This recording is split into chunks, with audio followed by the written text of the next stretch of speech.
Hello and welcome back to Special Ed on Special Ed. I'm your host, Dana Jonson, and I'm really excited for our episode today because I'm welcoming Dr. Steve Gullans, who is a trailblazer in the realms of biotechnology and cognitive enhancement. I want to give you a little bit of his background. He has a distinguished background that includes serving as a Harvard Medical School professor, co-founding Excel Venture Management, and authoring Evolving Ourselves. Steve has consistently been at the cutting edge of life science innovation. He's at the helm of think.com, that's THYNK.com, where he's pioneering the use of video game-based training and brainwave technology to boost mental focus and cognitive skills. Think's revolutionary approach, exemplified by the headset and Skylar's Run game, has shown promising results in clinical trials, offering new hope for enhancing cognitive development. In our conversation today, Steve will shed light on the science behind this groundbreaking technology, its journey from concept to clinical success, and the ethical considerations of applying these technologies in many settings, but specifically in educational as well, offering invaluable insights for parents and educators in the special education community. So thank you, Dr. Gullans, for being here. I appreciate it. Oh, it's a delight to meet you, Dane. I'm looking forward to chatting. Excellent. But before we get chatting, got to play my disclaimer, as always. So let's get that out of the way. The information in this podcast is provided for general informational and entertainment purposes only and may not reflect the current law in your jurisdiction at the time you are listening. Nothing in this episode creates an attorney-client relationship, nor is it legal advice. Do not act or refrain from acting on the basis of any information included in or accessible through this episode without seeking appropriate legal or other professional advice on the particular facts and circumstances at issue from a lawyer or service provider licensed in your state, country, or other appropriate licensing jurisdiction. Hi, and welcome. Thank you so much for being here. I would love to start with just your background. How did you get to think.com and how did think.com become a thing? Great question. I've been around the block a couple of times in innovation in both the academic sphere and the corporate sphere. I've also worked with a number of leaders across all kinds of technology. My fundamental love is science and technology. And my fundamental mission is helping people who have challenges in health or even just living in a well environment day to day by bringing technologies that are really, really strong and promising out into the world. And it's been a mission for decades now and something I live largely because it's personal. It's personal in terms of the people in my family, in terms of friends and everybody else. As a Harvard professor, I actually, in the late 90s, was looking at neurodegeneration because I was dancing with ALS and my father had Parkinson's. And I said, well, we got to do something here. Let's start looking at the new technologies that are coming to the fore. See if we can find, for example, existing drugs that might change the outlook in the treatment of things that have never been tried, with funding from actually Hollywood and Wall Street, because NIH didn't think looking for a drug in the pharmacy was a useful tactic. And high school students from Boston Land, we ground up every pill in the pharmacy. Oh, wow. I was out 60 Minutes with some others talking about this new revolution of scientists taking charge, trying to help patients with a better outcome. And that really drove my interest in doing things that were not just delivering new scientific ideas, publishing papers and writing grants, but would have an impact in the everyday lives of people. Down forward many years, and my interest in the brain has always been there. I actually was involved in many disease areas, cancer, and as you heard, neurosciences, kidney disease, diabetes. But in the 10 years ago, I became fundamentally interested in how we actually monitor the brain and think about it. I participated in the John Kabat-Zinn course at UMass on mindfulness. My wife was delighted because I was quite stressed, leading the life of an investor and a scientist and traveling globally, giving lectures and all sorts of things. And I failed miserably at it. I was not a very good mindfulness person as it was being taught, but I had the great fortune of meeting Dr. Judd Brewer, who was running the center at the time, who had organized a study using simple EEG system, not simple in the context of a medical grade EEG system, and biofeedback. And he was testing to see whether it would actually improve the ability of people like me to meditate. And lo and behold, being in a dark room with a skull cap with 64 electrodes on my head, after 6 weeks of trying once a week, I started to get into a mental state that I didn't know even existed. Wow. I now know that it's just the fourth step of the 9 steps of the Buddha's journey. But I got to a place that was so peaceful, so gentle, so effortless. And for those of you who've tried to meditate or just be calm and everything, your mind's just distracted and filled all the time. And this was really a revelation for me. I said, I'll never learn this on my own. Let's find the technologies. And at that point, as I said, this is about 8 years ago, I went on a journey looking at all the wearables that might give me information about my body. So I was wearing everything. It didn't matter. Earbuds that had certain, would listen to the heart, wearables on my wrists, on my chest, everywhere. I was meeting with every small company to see what might work. And what I discovered was everything told me what I did yesterday, but nobody was improving me, certainly not improving my mind. But they told me how many steps I took yesterday, or maybe what my heart rate was right now, but nothing that really taught me how to change my behavior and my focus. And another element of this was I realized we measure everything about our bodies in our annual physical. We actually measure our blood pressure. Even at home, you get on a scale. If you want to lose weight, you measure it. And so we have no measurements of our brain and its function in any independent way other than just surveys. And so as a result of that, I actually discovered the technology that's the basis of things. It's not a neurofeedback, it's a feed-forward technology, which is far more powerful for teaching new skills. And so with that, I actually, with some friends, acquired the technology. It had already been developed completely. It had already gone through clinical trials. And what we've done in the last year is we've redirected it from a medical utility case, which was in ADHD with remarkably great results, to a training tool for anybody who needs to improve any cognitive function, which we can get into later. It ranges from reading and writing to being a better artist, being a great basketball player. Imagine you can make more free throws because you could focus. And for lay people, this is training you to be in the zone.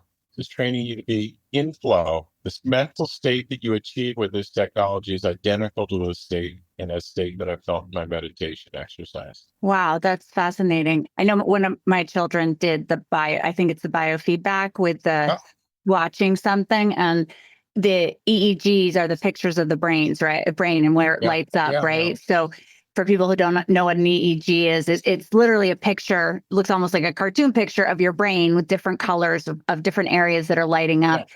And we definitely saw progress with my daughter. It was a little slow going, and she decided ultimately she didn't want to be off her meds to do it because it was the better result at the time if you were off your medication. Does that impact what you're doing now? Like if somebody's on medication, do you recommend they go off it to do these exercises?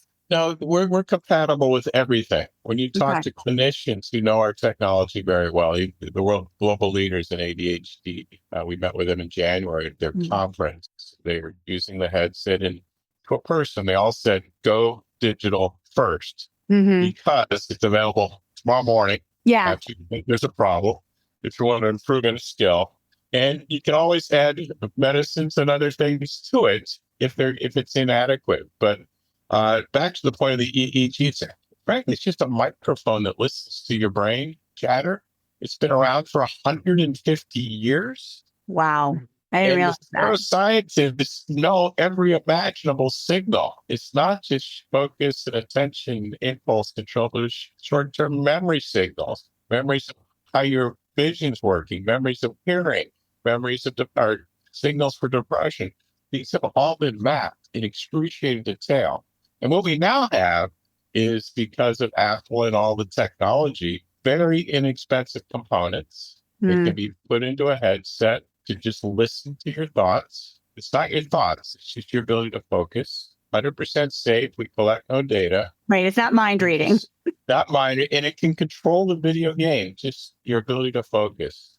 And that, as a result, you actually have to learn, a child or an adult has to learn to pay attention in ways they didn't know were possible in order for the game to function at all. I know you get into it all more specifically later, but I'm curious about when you say that it teaches specifically with children.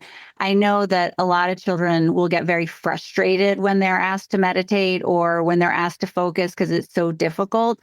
do you ever see that frustration at the beginning of this, or does this really sort of supersede that? Yeah, let me explain the game, and I'll explain. Okay. Imagine an iPad with the video game that looks like Temple Run or Subway Surfer. Our game is called Skylar's Run. And in fact, it's modeled after those games, which is a adventure game of little Skylar running across a planet, and there are certain goals Skylar has to achieve. There's certain obstacles and things you need to avoid. But embedded within the mechanics of the game are 13 cognitive skills you're challenged to learn. The only way Skylar runs in the game is if you're mentally focused, meaning at the science level, your alpha and theta waves are balanced correctly. Our tool, which is this simple headset, measures that, says, oh my gosh, you're really well focused, and you can see it in how fast Skylar's running. If you're looking out the window, like a lot of these 8-year-olds that I see, Skylar doesn't move an inch in the game. You achieve no points, you get no medals, nothing else. And so in 20 minutes, 3 times a week, over 8 weeks, you can learn 13 skills that you're actually probably pretty poor at. Nobody's poor at all of them. We all learn everything at different rates. Yeah. And as a result, but these functions of focus or attention and impulse control, which are the first 2 base core skills we're putting into the game, are key to any learning of any type in your entire life. Wow. And it's so fast. I mean, the brain is so interesting to me. It's just so much there. And I, especially for me coming from a special education component, people also learn things differently, right? Okay. So not everybody learns the same way or intuitively. So this sounds like an amazing assist, really, right? That's what nice. If I said to you right now, Dana, focus, concentrate, would you immediately know what to do? If I said, open a door, you'd go over and open the door. But if I said, would you know? I'm not sure I would know exactly what to do. I'd need a lot more instruction than that, I think. Exactly. But this game has a little number in the bottom left, which is every 10th of a second, you can actually see between 0 and 100, where 100's the best, how focused you are. So they're being rewarded immediately, sort of, because the game works, and there's something to see where you're like, oh, I am focused. I'm doing the right thing. And so kids suddenly learn, oh, it's a relaxation state. I'm not gritting my teeth and trying really hard. It's a totally different state, and it's just getting into the zone. You always hear about athletes. I was in the zone. I didn't hear the crowd. I was just focused. That's exactly the state that anybody can get into playing this video game. And it's improving, you said 13 areas? Scientists like to get very detailed in everything they look at. Give me the details. I love it. Exactly. So there's 2 broad classes that we work on. One is the ability to pay attention, and the other is impulse control. Think about a newborn baby. The baby doesn't know to wait their turn to do anything, or it's a young child. So there's impulse control. It does not exist. Some kids easily develop it by 1st grade. Other kids are leaping out of their seats, running around the room. Is that impulse control is not there. And by the way, that inhibits their ability to learn. It turns out, and the same thing for attention. If you're just focusing out the window or talking to your friend and not able to look at the paper and dedicate. So those are the 2 large classes. But within those 2 classes, we have 5 different attention sort of parameters or maybe 6 and 7 inhibition parameters, where it's like multitasking. Can you actually discriminate between three different objects at a time? So while Skylar's running, there'll be a red, a blue, and a green triangle coming at you, and you're supposed to match the red one only. Impulsive kids will click on every single one because they cannot discriminate which one's coming. And it's this delayed gratification skill among all the skills that exist in our brain that some kids develop slowly. Some people as adults have a problem. And you can imagine as we get older, the other piece of cognitive decline goes in reverse. We start to lose these skills first before the higher order thing. We still know how to talk, but we can't remember things. Yeah. And I always, particularly students with ADHD, I also find that it is important for them to learn how to focus, but a lot of times we give children meds so that they sit still. And because you mentioned jumping out of the seat. And that's not the only thing that works, right? Because a lot of times kids have these other issues like executive functioning and things like that they need to be taught as well, but it's making them available for the learning. So if we have them available and we're not teaching them anything, that doesn't really help, right? Right. And that's why we're complementary to everything in education right now. There are many different approaches. Some teachers are very good one-on-one tutoring or online tools to learn your arithmetic, to learn your math, to learn your grammar. But the core function that underlies all of those are a bunch of things that include short-term memory. So working memory, if you give a child 3-step instructions, they have to remember that.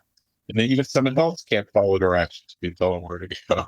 So you have these core skills that are fundamental that everybody needs to learn, and not everybody learns with the equal rate or with equal ability. And that's what we're training. So it also works on that short-term memory then. Well, we have added that module that's in our plan right now. But within the game, as I said, there's these 13 different skills. We'll be adding more as we go with different features. That's so interesting that you can do it that way. But I mean, it makes sense.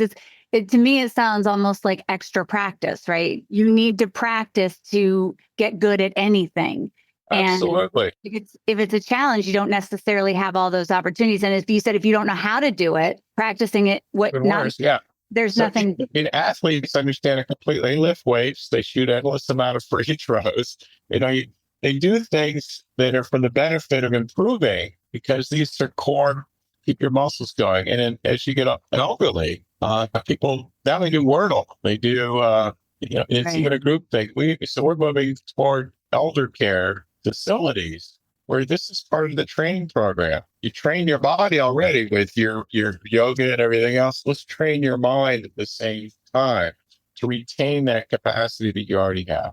Because the brain's a muscle too, right? Absolutely. You have to exercise it and work it. I know my mother has her little list of all the things she does every day to help keep her memory in check and help her to, keep those cognitive skills as sharp as she can. And what's interesting is we can go back to ADHD briefly, but a lot of, particularly women who are older, have never been diagnosed with these individual symptoms that are particularly attention and self-regulation that are core. And so any time in life, you can actually improve on these. That's interesting. So it doesn't have, because I know in special education, a lot of times it's like, well, you have to get there early. And if you don't get there early enough, you're going to miss windows, et cetera, et cetera. But this can be applied at any stage of life and you'll see results. Does it differ the kind of results you'll see? Like, is there a time when it's going to be more effective? We know that the key learning period for kids to acquire these skills is between the ages of 4, 7, or 8.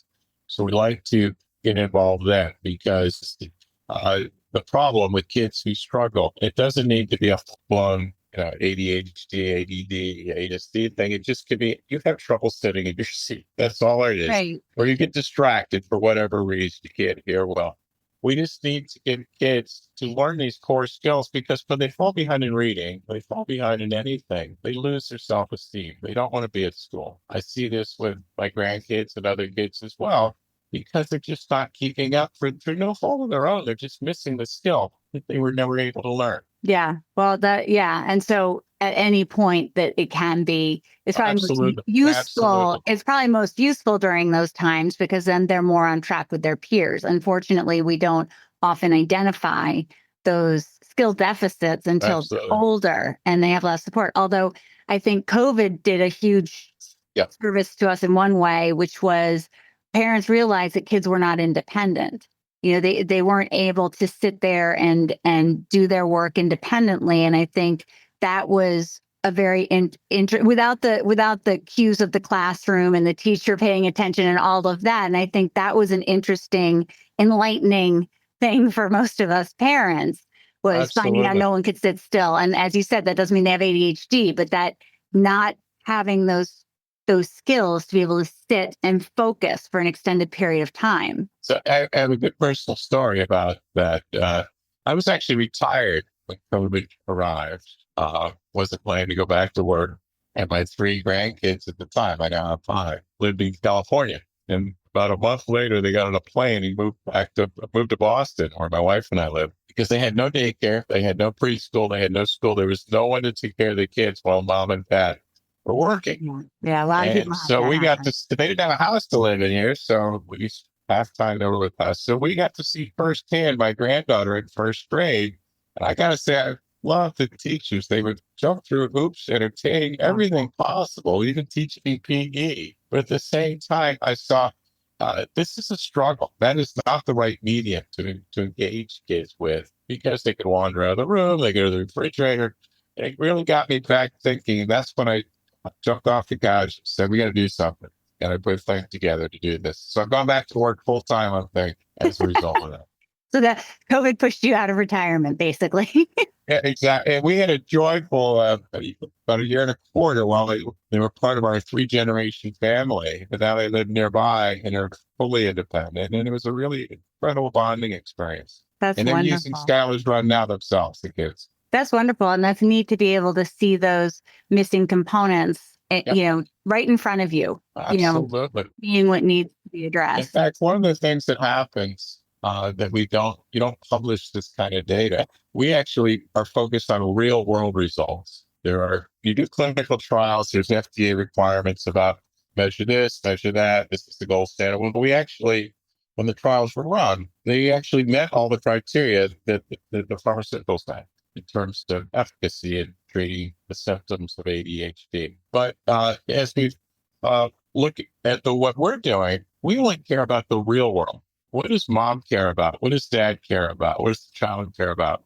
They care about grades. They care about whether somebody is behaving well in class. Let me tell you a very short anecdote. Someone who works with me, who's a clinician at Children's Hospital in Boston, a child psychologist, has 4 kids, 3 with some issues. One was having a challenge in school.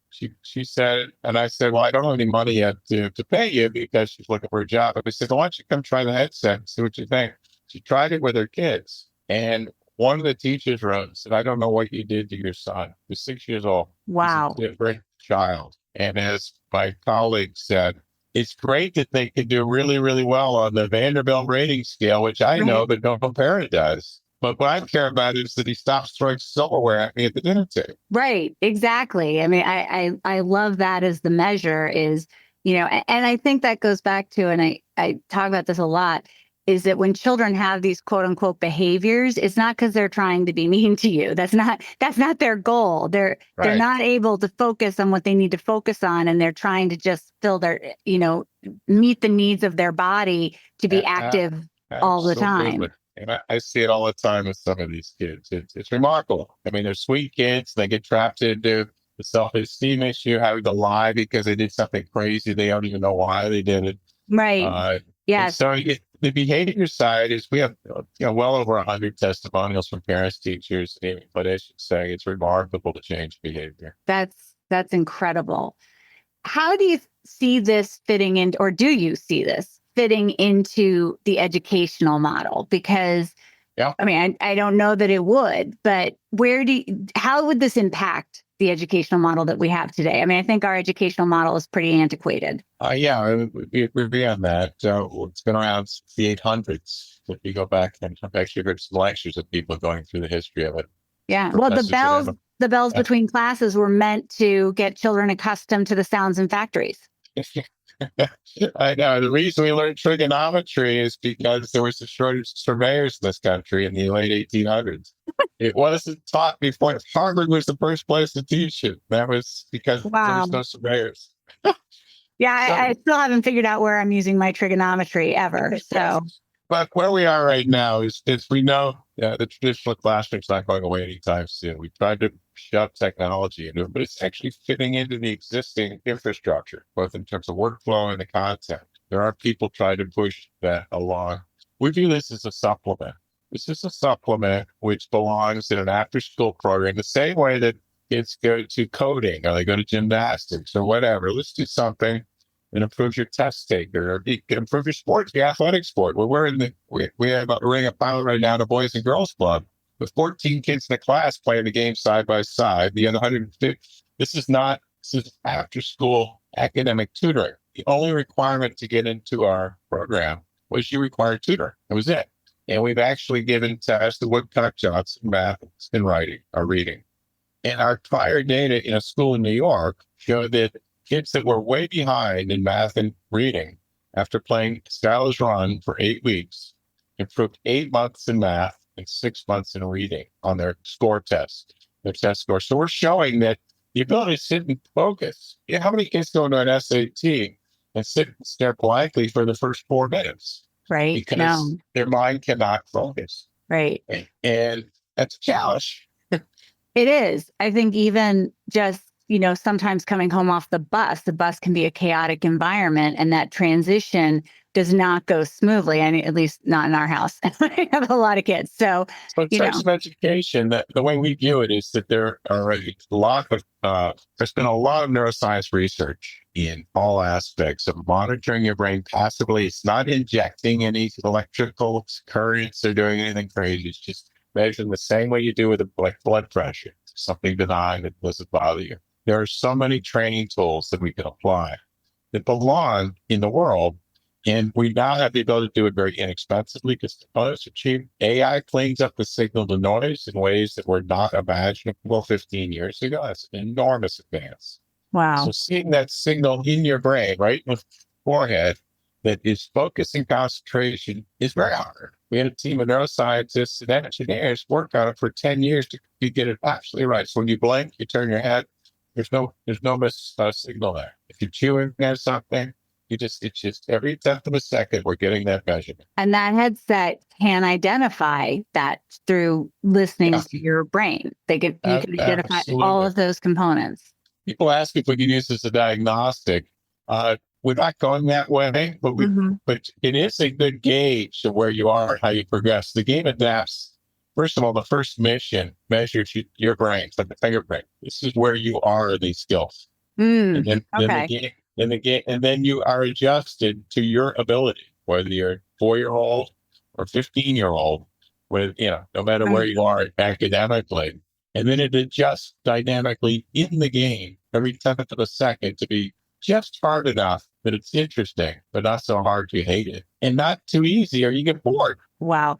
I mean, seriously, this is just so fascinating to me. But so it's not diagnostic, but it's sort of a baseline. You can get a baseline from that. Oh, absolutely. And we'll see over time how that comes out. But, when you get, for example, there was a child that had a concussion in the trials. The mother didn't mention that, but his baseline were very poor, which was unusual, just given his background.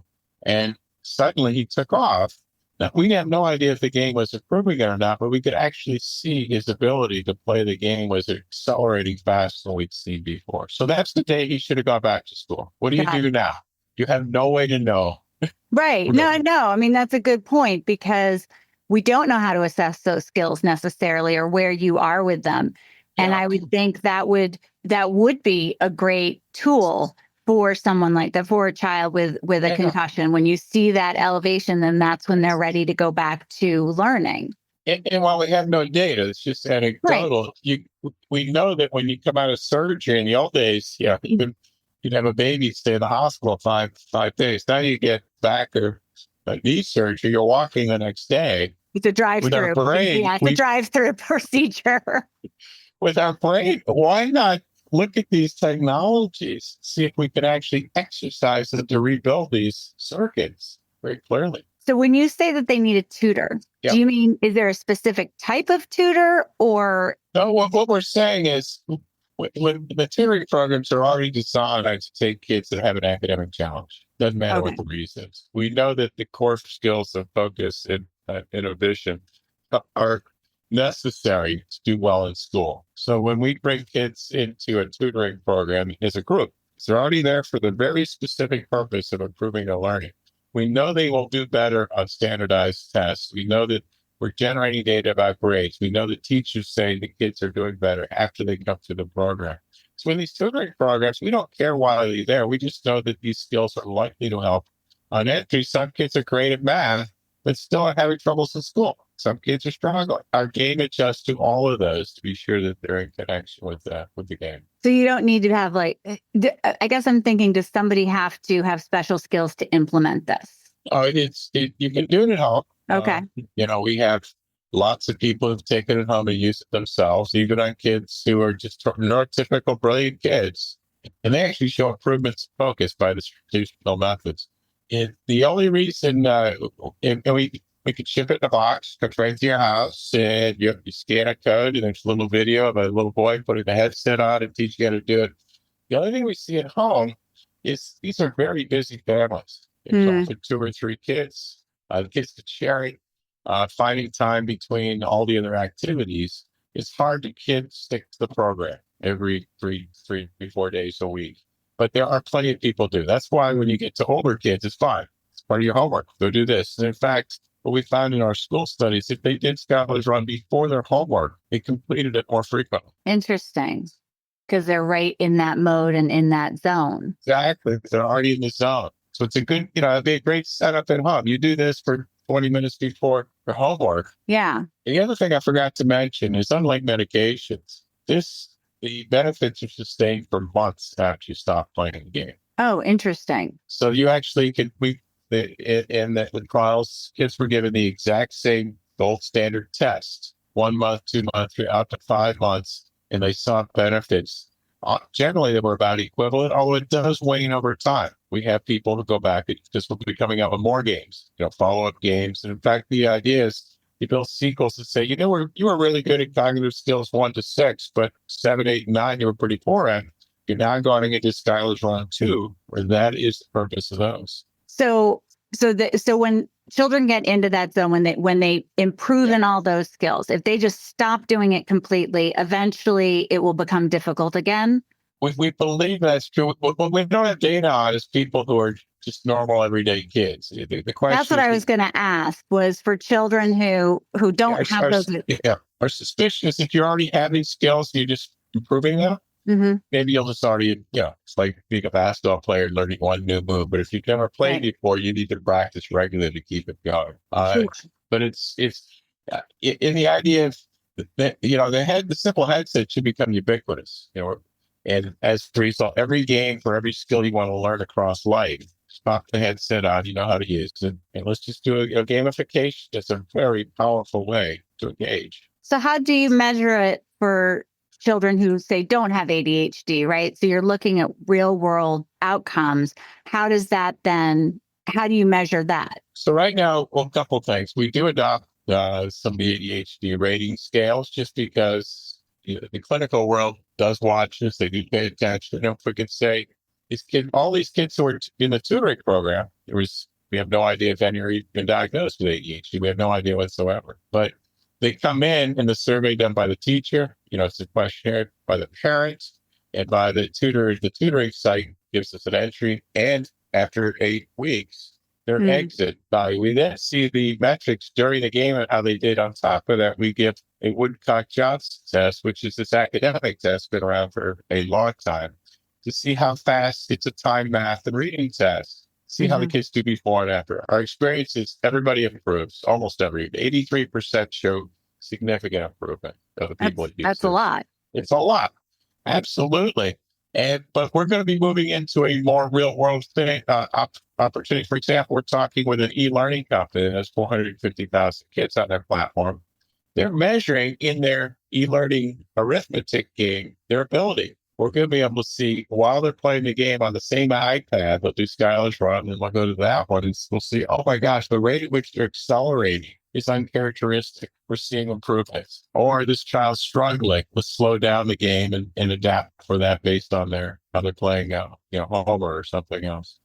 For the kids that 17%, if I'm doing math right, do you see any common threads between those people? Like, are they already very good at these skills, or is there any common thread, or have you not looked into that yet? We don't have enough data. What we do know is in the early going, for kids who are a little bit who are younger, there's not even a challenge. So one-on-one attention is ideal because it really gets them in sync. This is a new event. It's a video game. They're excited, but we don't tell them how to focus and concentrate. They have to figure that out themselves. And they all had you ask them, they'll say, oh, I will watch Skylar, or I watch this in the background, or I just closed my eyes and just thought about Skylar for a moment. It got me in this Everybody has their own little method. Right. And, but we do know that if you stick with it, you actually will do better on the metrics that are clinical, but we're also pushing to do all the metrics that are in real life. And Right. so we'll be coming out eventually with our own survey that says, this is really what parents care about. You don't want to wait until the grades come out at the end of the semester to see some other indices that things have progressed. Do you find, I'm just curious, between parents of children who do have deficits versus those that don't, do you see one more interested? I think of how we're in such a competitive world right now, Yep, and having just gone through my fourth child college applications, it is a little bit insane. I know people who are hiring coaches in middle school with the aim of getting kids into like Ivy League schools. So do you find that certain types of parents are more interested in this than others? Definitely. I mean, there is a subset of parents, I won't tell the stories I know about that, who really want their kids to get ahead of her. The Russian math class, it's funny, there are times where every kid has to get ahead in math, even though they go and listen to the exact same lecture they heard last week from the Russian math teacher. That's always going to be a part of it. And frankly, for elite athletes, they're immediately attracted to this technology. If I can increase my batting average by a small amount, if I can throw a football more accurately, I'm interested. We're going to see the same thing in athletics, especially when it comes to testing. Think about the SAT and everything else. That's interesting. I have an athlete, and that was the first thing that popped into my head was, the focus and that component that would increase those pieces.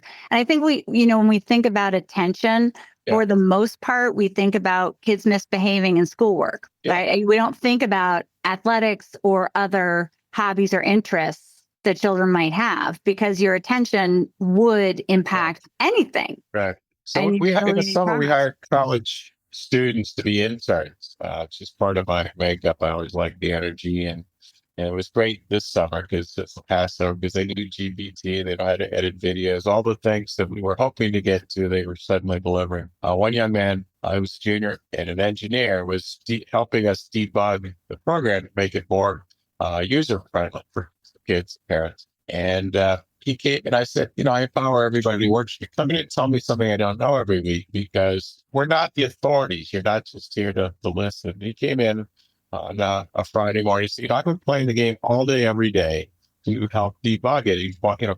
And I said, I'm a competitive gamer, video gamer. My scores have been increasing this week, and I can feel when I'm in the zone. I can feel that difference. I can't force myself into it yet, but I can feel when I'm there. So you can imagine, we talked to people in the East, the Professional Gaming League, and they are ecstatic. It's just going to be an amazing event. That's really wild. That really is. So are there any ethical concerns or considerations that we need to think about? There's a few. One is access. It's, because, like all technologies, they show up in wealthier communities. And that's why we've opened this program with the Boys and Girls Clubs in Orlando, because we know that there is philanthropic and government dollars available for that. This is not overly expensive. In those cases, and we're actually looking in Massachusetts as well, you can get local celebrities, professional athletes, and others to come in and help sponsor the program, because it's a do-good in the community.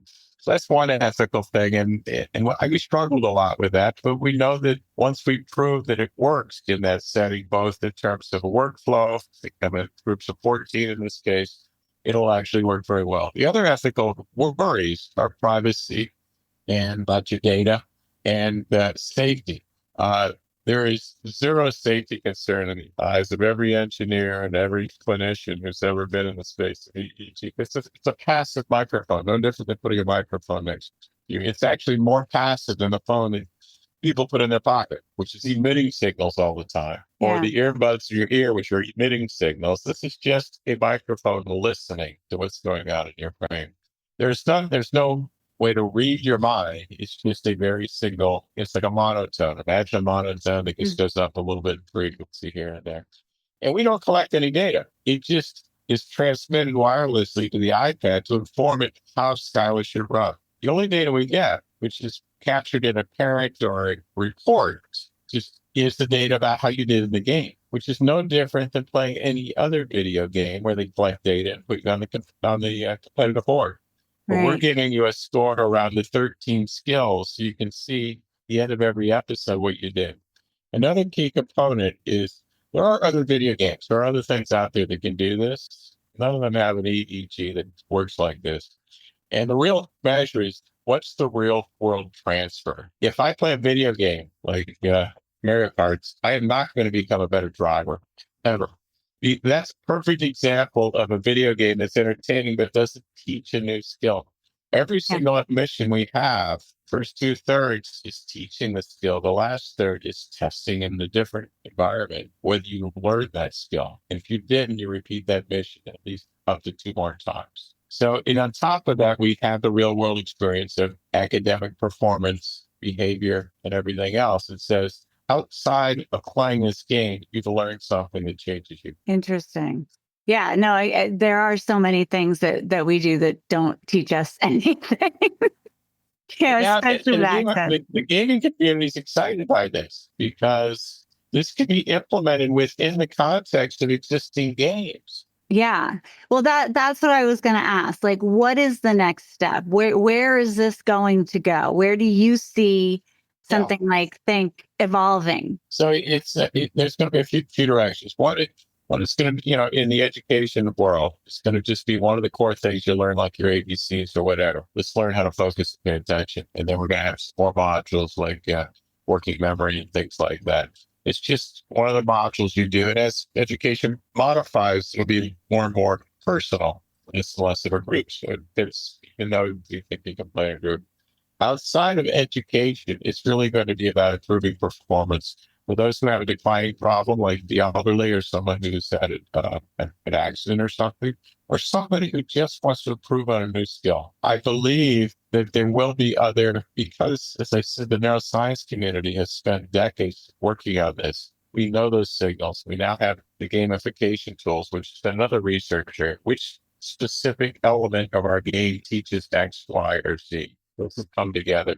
But one of the instructions has been every device that's ever been moved forward in this field that's been a high quality device has had to have a medical reason to pursue it. We're not putting that as front and center. This will be part of your everyday life, like going to the gym. That's what I was wondering, because I was thinking just like, say, ABA services for children with autism. Like, at what point would insurance at some point cover this for a specific type of child or a specific type of disability? And is that a possibility moving forward? So there's different approach. I do talk to people who are the insurance gatekeepers. They're locked in with, you must have a medical diagnosis that determines how you're paid and everything else. Well, in many cases, just a simple improvement, or even in the case of ADHD, 20-30% of the kids that get tested are adults. Now, don't test positive, and they know they have a problem. Yeah. The other thing is, bluntly, if everybody with ADHD, all 5 million kids got a script tomorrow, it would break the bank at these companies because it's expensive. So the idea is, in a consumer retail world, things come down in cost.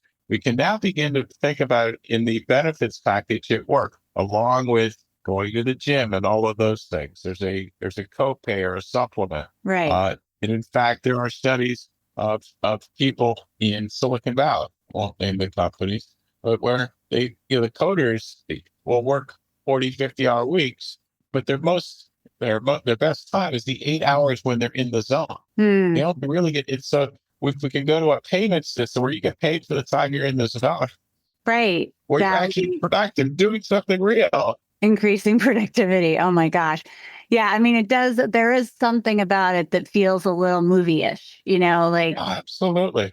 Idea. Right now, the idea is we have zero need for doing anything that is compromises safety or security under any circumstance, privacy. Mm-hmm. This is very personal. It's like you and your iPad and a report that you get back. And nothing more complicated. And you can choose to share it with anyone you want. That's interesting. I'm just thinking school-wise, like and you're talking about proactive, right? So, when we talk about gym memberships and things, insurance paying for those things, it's proactive. It's not reactive.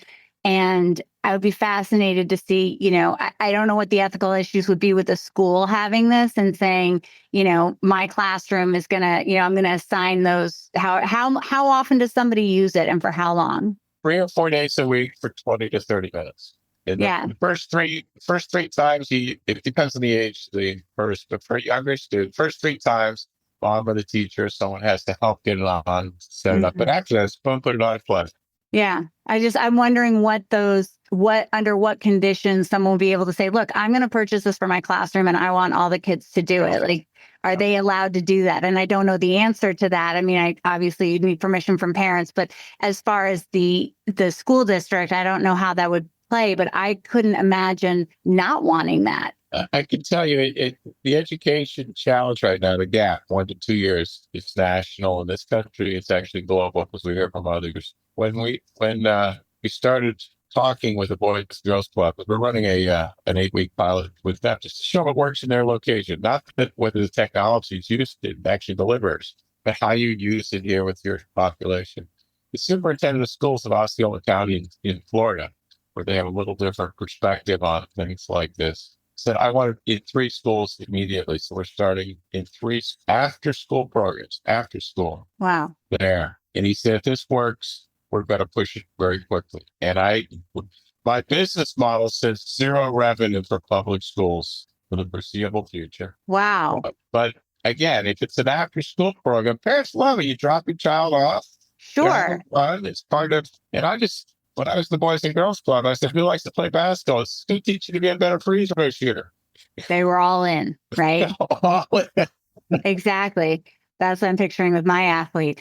I also just want to list specifically the 13. I'm on your website, and the website will also be in my show notes. So anyone who's on the go while they're listening to this, I will have all the information that you need in my show notes. So just go back and look at those. But the 13 cognitive skills that are being trained through the Skylar's run, the think process, are focused attention, sustained attention, selective attention, alternating attention, divided attention. Those are all the attentional components. And then the inhibition components are cognitive inhibition, behavioral inhibition, motivational inhibition, interference control, which I think is interesting, novelty inhibition, inner voice, delayed gratification, and self-regulation. And I see so much of the delayed gratification and self-regulation as an issue for children, that those tend to be the most disruptive, I guess. So that's why we see them the most. Yeah. And the inner voice is interesting because parents can actually use that to say, don't you know what? You can say to yourself, I should do that. That's the inner voice. Don't leap out of your seat. There's an inner voice you can learn, which some of these kids, adults don't have. Yeah. Well, this sounds amazing. And I'm fascinated to hear how it goes in schools and if it really does take off. And I'm fascinated to see what the next steps will be, what additional components you're going to be able to add to it. I think you mentioned a couple. Do you have specific areas that you want to add to it, or are you just in the process of figuring out what you can add to it? Working memory is the next one for sure. Working memory. We have about another 10 we're looking at. And we actually have some of the best PhDs either on our team or available to us who've been studying the gamification of certain cognitive skills for 20 years now. And they have so many learnings, but they don't know how to develop a game. We have professional video game creators on our team. Wow. So can people just go to your website and buy it? Yeah, we don't have them to sell this week, but we will have them very soon. Get on our mailing list, and we'll be happy to let you know. Right now, we're working in these sort of group settings just to prove to everybody it works. Mm-hmm. Right. But there's no doubt that people can enjoy it at home. And if there's a particular challenge or need, just contact me or contact the company, and we'll put you in the queue. That would be amazing. Is there anything I've missed? Is there something that we haven't discussed about it? Because I feel like we've covered a tremendous amount of ground. There's 2 things that I'm particularly excited about. I've been involved in literally over 60 companies of new technology in my life. This is the first time I've ever been involved in one where every single person I talk to says, I love it. How can I help? Usually it's, but you'll never raise money. No, the FDA will never approve it. No. So this is, everybody has open, I want to help you. So we're talking to the leadership in California, Florida, and Texas about education and other, we're talking to NFL agents of NFL athletes who say, this is fantastic. We want to put this into our camps. The other thing I love is everybody on our team joined for the mission. Like you said to me earlier, we all have a little bit of a history in mental health or whatever. You look at our team, every single person on the team has said, I love this job because when I come to work, I feel great. And I actually have people contributing for no cost, expertise, intellectual property, everything else. Saying, this is an important mission. Let's get this done. It's very exciting. It really is exciting. The concept of being able to better your brain, which, I mean, just our neuroplasticity was in the grand scheme of science, that's a fairly recent discovery, right? So, it's our developments in science and tech are happening so quickly now that it's wonderful. Now it's a black box till it fails one day. We don't know about it. Exactly. Oh my gosh. Well, thank you so much for joining me. This is fascinating information. And to parents who are out there, go to my show notes if you want to reach out to think.com, or if someone wants to reach out to you, Dr. Gullans, how would they reach you? Just go to our website. There's an info button there. Okay. The other thing is we're looking for people who run tutoring programs or training programs. We're talking to some people about elderly groups who say the elderly are great because they're very compliant. They do the crossword every day. They're going to put this on every day as part of a group together. And we want to find some more groups that we could bring in to show that this works in the community in an everyday way. That's wonderful. Okay. So if you think you've got a good community out there, go to think.com, THYNK.com, and send them a message and let them know. Thank you so much for joining me. This was really wonderful, and I look forward to seeing how it evolves. Thank you, Dana. It's been a joy. Thank you so much for joining me today. Please don't forget to follow this podcast so you don't miss any new episodes, and leave a review when you have a chance. If there's anything you want to hear about or comment on, please go to my Facebook page, Special Ed on Special Ed, and find me there. I'll see you next time here on Special Ed on Special Ed. Have a fabulous day. The views expressed in this episode are those of the speakers at the time of the recording and do not necessarily reflect the official policy or position of any other agency, organization, employer, or company, or even that individual today.